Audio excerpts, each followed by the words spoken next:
I was wiping down the kitchen counters when I heard the screech. "Where is it?" Aurora's voice, sharp as glass, came from the living room.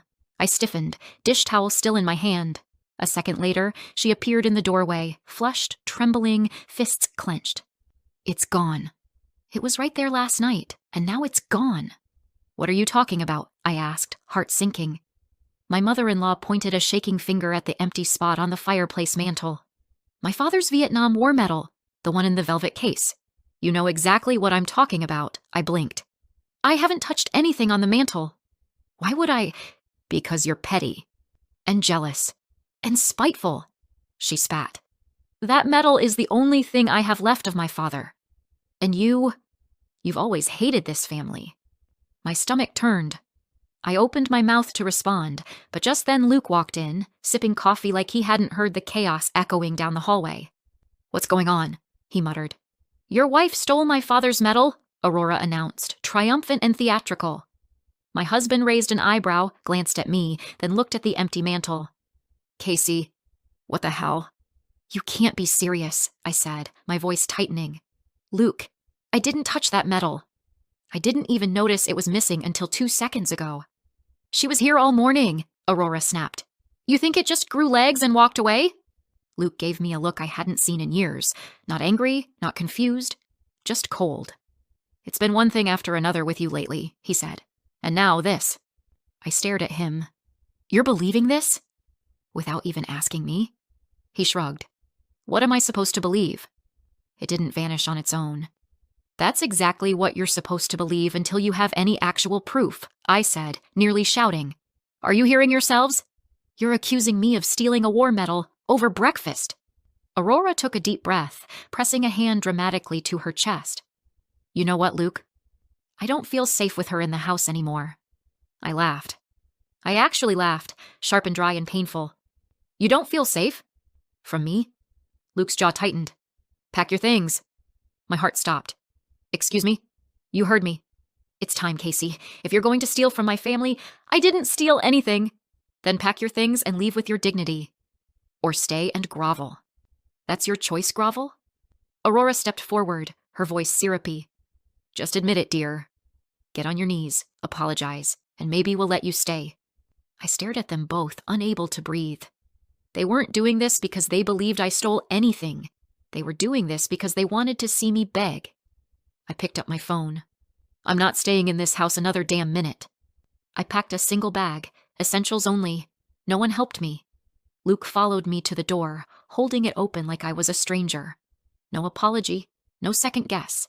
Just the cold, flat face of a man who'd been waiting for this opportunity. "You were never really one of us," Aurora said softly behind me. "Just someone we tolerated." I looked back at her. I wanted to scream. I wanted to throw something. But instead, I walked out in silence. Alice opened the door before I even knocked. Her eyes widened as she took in my tear-streaked face and overnight bag. "Mom?" What happened? I stepped inside, and the warmth of her apartment hit me like a wave. I hadn't realized how cold that house had felt. I sat down, hands still trembling. "They accused me of stealing Aurora's father's war medal." Alice blinked. "Wait. What?" She said I took it. Luke believed her. No questions. Just told me to leave. Alice sat beside me, stunned. "That's insane. You've lived there for 15 years? I nodded. "Exactly. 15 years of putting up with her backhanded comments, her constant criticism, her fake sweetness when people were around. 15 years of watching my husband treat me like an obligation." She looked furious. "This is the same man who used to slam doors when I didn't show respect, who said my attitude was your fault." I met her eyes. "I think this was always the plan. They just needed the right excuse." Alice got up and returned with a thick spiral notebook. I kept notes. From when I was a teenager, I didn't know if they'd ever be useful, but, well, they are now. I flipped it open. Each page was filled with her neat handwriting, dates, incidents, quotes, even times. It was meticulous, painful, real. "Jordan said we should start documenting everything after that night Dad shoved you in the hallway," she said. "Jordan knew? He's seen enough to connect the dots." The door opened, and Jordan stepped in with groceries. He paused when he saw me. "Hey, Casey." I managed a smile. "Hi." He set the bags down and crossed his arms. So, it finally happened, I nodded. They used a dead man's medal as their excuse. Jordan exhaled. Classic Aurora. Alice held up the notebook. We're fighting this. I looked between the two of them. Fighting what? I have no home, no money, and I'm about to go through a divorce with a man who's had a 15-year head start controlling everything. Jordan leaned forward. But he made mistakes. Digital ones. If you want, I can help. Alice grinned. He's not just a tech nerd. He's a digital bloodhound. I raised an eyebrow. You think there's something on Luke's computer? I know there is, Jordan said. Men like him always keep trophies. Screenshots, emails, trash folders they forgot to empty. Alice reached over and grabbed my hand. Mom, we're not letting them get away with this. Not this time. For the first time all day, I felt something settle in my chest. A stillness. A spark. Luke had thrown me out like trash. Aurora had framed me with a lie. But they weren't prepared for this. For allies. For evidence. For consequences. The next morning, Jordan sat me down at his desk like we were planning a military operation. We're not just getting justice, he said. We're going to take their narrative away from them. He pulled up his laptop and began scanning the digital traces Luke had left behind. With Alice's help, he recovered access to Luke's old shared cloud account. Luke had stopped using it years ago, but like most people, he never fully deleted anything, just buried it. 20 minutes later, Jordan muttered, Got something. He opened a folder labeled with a random string of numbers. Inside were hundreds of photos. Alice leaned over to look. Her eyes widened. Whoa! The images were explicit. Luke, a woman, hotel beds, bathroom mirrors, his face full on, smiling. The woman was familiar, blonde, tall, and clearly not me. That's Caroline Thatcher, Alice whispered. She's on the school board. And Mary Jordan kept scrolling. He's been saving this stuff for years. Some of these files are from 2019. There were videos too. I didn't even want to hear the audio. Luke, filming himself like he was proud of it. Gloating, laughing, like he was above consequence. I sat back, exhaling slowly, not from pain, but from purpose. Jordan handed me a flash drive. Want me to send it to the lawyer first? No, I said. Let me have this one. I sent 2 emails, one to Luke, one to Aurora, each with 5 selected files, just enough to shake the ground beneath their feet. Subject line, for your records, and your upcoming legal battle. No explanation, no insults, just that cold, quiet finality. Then I sat back and waited. The first call came 30 minutes later. From Luke. I didn't answer. He texted instead. Luke, 7:43 p.m. Are you serious? You sent that to my mother? She saw your email and opened it thinking it was something legal. She saw everything. She nearly passed out. She might need to go to the ER. Luke, 7:46 p.m. You manipulative psycho. You think this is going to make you look good in court? Luke, 7:49 p.m. What do you want? You want the house? The car? Fine. But don't pretend you're some saint. You're sick. Then came the voicemail from Aurora. I let it play out in full-on speaker with Alice and Jordan listening beside me. How dare you send me that filth? You think this is justice? You're a vindictive little snake. No wonder my son strayed. You turned him into this. You ruined our family. I don't care what kind of lies you try to spin in court. Everyone will know the kind of woman you really are. Jordan paused the message. Alice snorted. The kind who caught her cheating husband and made him squirm? I smiled. Exactly. The next morning we met with Mr. Thorne, our lawyer. He was a tall, lean man with a calm voice and the eyes of someone who'd seen worse than family court. I've reviewed the material you sent, he said, his voice like slow thunder. Your husband has placed himself in a very precarious position, morally and legally. He took a sip of coffee. With the digital evidence, the history of emotional abuse, and the false accusation that resulted in you being forcibly removed from the marital home, we have a strong basis to argue for not just divorce and asset division, but compensation for emotional distress. I nodded. Then let's make it official. That same evening, Luke was served. We didn't see it happen, but we didn't need to. At 3:42 p.m., I got the first text. Luke, 3:42 p.m. You think this is over? You have no idea what I'm capable of. 2 minutes later, Luke, 3:44 p.m. You want a war? You've got one. I'm coming to your little hideout. Face to face. Alice read the messages over my shoulder and said calmly, There it is. Jordan stood up without a word, walked to the hallway closet, and pulled out a matte black case. He flipped it open like he was disarming a bomb. Inside were 3 small cameras, each no bigger than a deck of cards. Living room. Kitchen. Hallway, he said, handing one to Alice. No lights. No sound. Motion triggered. HD video. Auto backup to encrypted cloud. As they installed the cameras, Alice pulled out her phone and called Mr. Thorne, our lawyer, on speaker. He answered on the first ring. We expect a confrontation tonight, she said. Possibly violent. The cameras are going in now. Mr. Thorne's voice was cool and calm. Good. Install a secure stream and send me the link. I'll monitor and record from my laptop in real time. If they lose control, we'll have everything admissible. Already working on it, Jordan said. 15 minutes later, the apartment was wired. Cameras placed like silent witnesses in each corner. Jordan's laptop showed 3 feeds, side by side, waiting. At 6:47 p.m., the stream went live. Mr. Thorne appeared on the corner of the screen, stone-faced and silent, already recording. We're good, Jordan confirmed, rolling on both ends. Alice handed me a cup of tea. Her tone was steel wrapped in warmth. No flinching. You look him in the eye and say nothing. I stared at the door. I've got nothing left to say, I murmured. He'll do all the talking. At 6:58 p.m., the buzzer rang. Jordan checked the peephole, then turned back to us. It's them. Luke shoved the door open before Alice could say a word. He looked like a man on the verge of unraveling, tie loose, shirt wrinkled, eyes red and wild. Aurora trailed behind him, stiff and pale, her lips pressed so tightly together they'd lost their color. You bitch, Luke snarled the second he saw me. You think this is justice? Sending porn to my mother? I didn't answer. I didn't blink. I simply stepped aside, revealing the open laptop behind me. On the screen, Mr. Thorne's face stared back at them, calm, focused, recording. Aurora's breath caught. What? What is this? Jordan stepped forward. Our attorney. And you're on camera, audio, video, all of it. Luke's eyes flicked around the room. He spotted one of the tiny cameras above the bookshelf, then another facing the kitchen.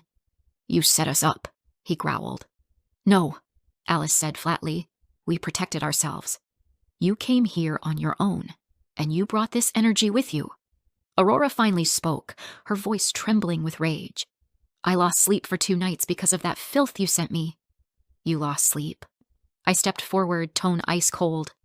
You accused me of stealing a dead man's medal, something that was never missing, just so you could throw me out like garbage. And now you want sympathy? Luke's fists clenched. You're not getting a cent from me, he snapped. I'll fight you tooth and nail in court. Then came Mr. Thorne's voice, sharp and steady from the laptop. You've already provided enough on-camera aggression tonight to support a restraining order. I suggest you leave now before criminal trespass is added to the list. Aurora's face blanched. She grabbed Luke's arm. Let's go. Now. But Luke wasn't finished. He turned back, his voice a low growl. You think you've won, Casey? This isn't over. I met his gaze without a flicker. No, Luke. It's finally over. For you. The apartment was silent long after the door slammed shut. Jordan saved the footage, encrypted the backup, and sent a full copy to Mr. Thorne, who remained on the call just long enough to confirm it was safely stored. Then he looked at me through the laptop screen and said simply, That footage just secured your future. He signed off, and I exhaled. The fallout began the very next day. Mr. Thorne filed for an emergency protective order, citing filmed verbal aggression, threats, attempted physical intimidation, and trespassing, all backed by time-stamped HD video and a legal witness. It was approved within 48 hours. Luke was barred from contacting me directly, setting foot near Alice's apartment, or trying to mediate the divorce personally. Any attempt would result in immediate arrest. Aurora tried calling from a blocked number the following morning. I didn't answer. Instead, I listened to the voicemail with Jordan and Alice over breakfast. Her voice was cracking with desperation. You've made things worse than you realize. Luke's job is on the line. The photos, those photos, someone forwarded them to his work email. You'll destroy him. You've already destroyed us. Jordan raised his eyebrows. Wonder how that happened. I said nothing. She followed up with a text. Aurora, you may think this is justice, but it's vengeance. And vengeance poisons the well. You'll choke on it eventually. I stared at the screen for a moment, then deleted the message. By the end of the week, mister.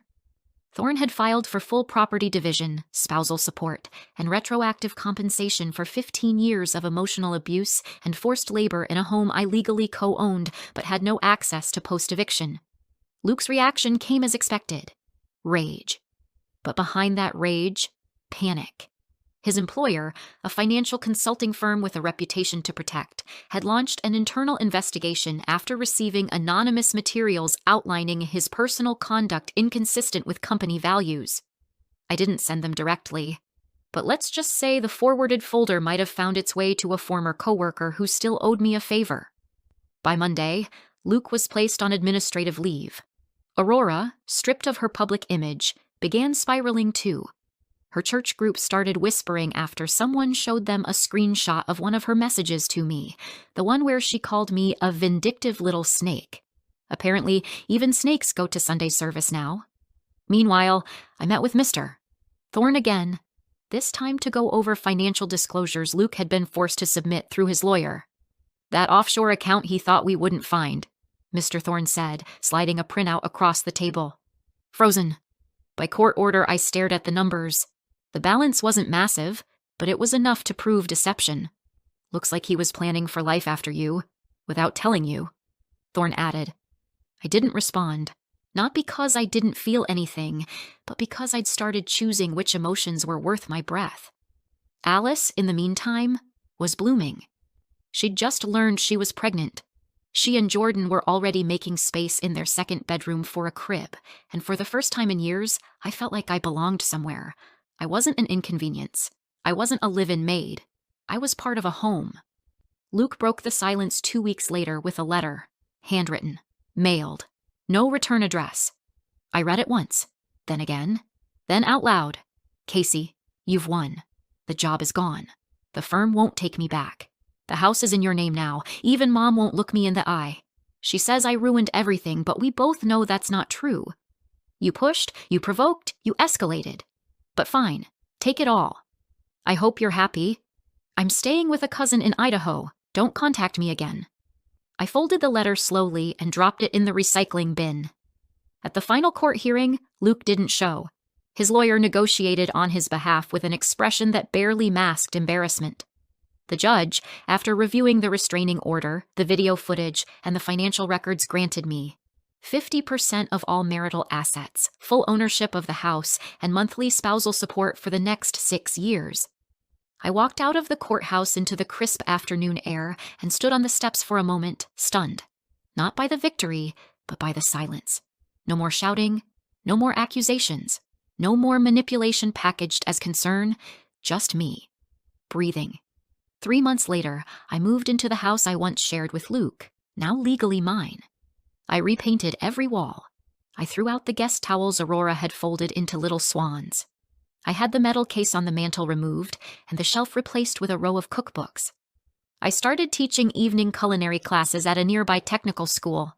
It wasn't glamorous, but it paid well, and for the first time, I came home covered in flour. Not resentment. Jordan helped me install a small greenhouse on the back patio. Alice insisted I take the nursery rocker they no longer needed. I'll keep it on the porch, I told her. Rock and read. One evening, I got an email. The sender's name wasn't visible, just a generic address. But I knew who it was. Casey, I'm not asking for forgiveness, just acknowledgement. You're right. It's over for me. I lost everything. And part of me hopes you lost something too, even if it's just your pride. We both burned the bridge. Now we sit on opposite sides of the river. That's all. I didn't respond. Instead, I poured a glass of wine, stepped outside, and looked across the garden I'd replanted with my own 2 hands. The bridge was gone, and the river, wide, deep, and silent, looked beautiful from where I stood.